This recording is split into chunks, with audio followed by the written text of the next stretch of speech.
yicuza akavuga ati yewe narahemutse igihano cyanjye ni ukubera ibi nakoze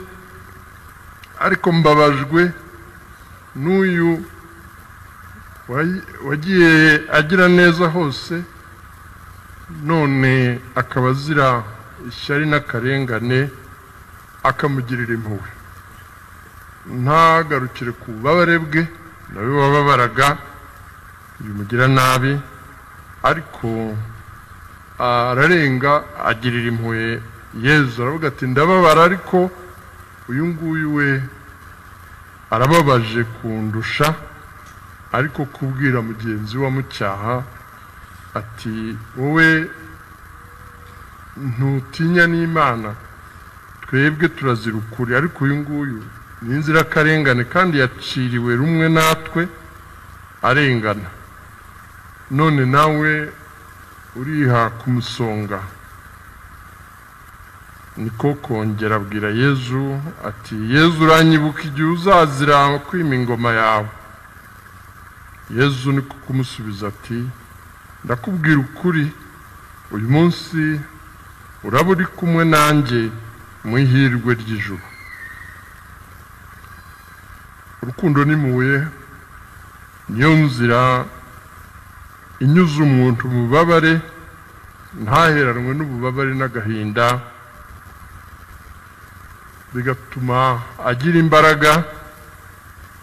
agakira akagira ubuzima ku buryo niyo yaba yarahemukiwe cyane bikomeye niyo yaba yarababajwe bikomeye niyo yaba yararenganyijwe bikomeye ariko mu kugira impuhwe nawe azigirira abandi biramukiza bikamwomora bikomere bye nibyo Nyagasani rero atwigisha muri ububabare bwe muri iyi si ntabwo dushobora kwirinda ububabare biri mu bigize ubuzima bwacu Bikira Mariya Kibeho yaravuze ati umwana wanjye ntatana n'ububabare Yezu ati ushaka kunkurikira naheke umusaraba we maze ankurikire ni ukumenya kwakira ububabare bwacu kumenya kububamo no kumenya kububyaza umukiro urukundo n'impuhwe rero nibyo bidukiza tukagera ku mukiro w'Imana muri iyi minsi yo kwibuka abazize jenoside yakorewe abatutsi ari abantu bafite ubuhamya bukomeye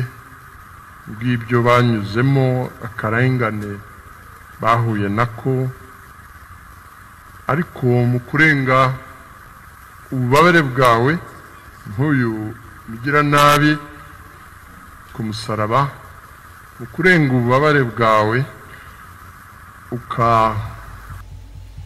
hari n'uwahoze yibutsa ati umunsi ukomeye cyane wanza ari uwa gatanu mutagatifu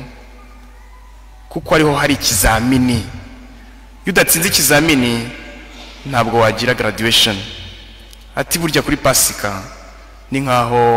ari ugushyikirizwa igikombe wakoreye umunsi ukomeye ni uw'ububabare nicyo kizamini twemeze kugitsinda hamwe na Kristo kandi tuzaririmbana nawe duhabwe icyo gikombe umunsi w'umutsindo twishimana nawe ubuziraherezo Nyagasani Yesu nabane namwe waremeye kwegukira Imana no gukora igishimisha Imana kandi igishimisha umuntu wese nicyo gishimisha Imana ntabwo rero umutima wa muntu waremewe ikibi ntabwo umutima wa muntu waremewe guhindagurika ngo uve ku cyiza Imana yawushyizemo hanyuma ugende ugana ikibi Imana rero ni umubyeyi wacu